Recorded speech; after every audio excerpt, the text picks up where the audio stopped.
தொடங்கும் போதே ஒரு காட்டுல ஒரு சிங்கம் இருக்கும். அந்த சிங்கம் கடிச்சுட்டா காட்டுல 8 கிலோமீட்டருக்கு வந்து காடே அதிரும். ஆனா சிங்கம் தனியா வந்து இறந்து போன உயிரினங்களையோ இல்ல தனக்கு கீழே இருக்கக்கூடிய விலங்குகளையோ வேட்டையாடாது.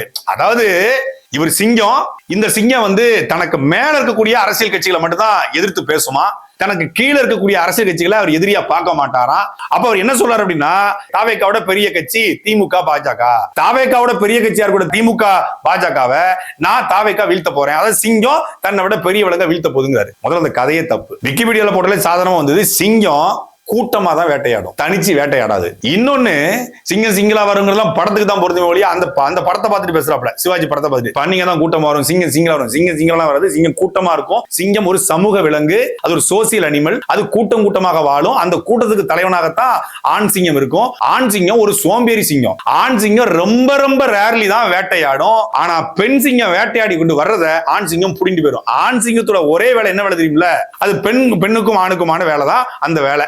அதைத்தான் ஆண் சிங்கம் தொடர்ச்சியா பார்த்து இனவிருத்தியை தான் பெருக்குமே ஒழிய பெண் சிங்கம் தான் வேட்டையாடி கொண்டு வரும். அந்த அடிப்படையே புரியல.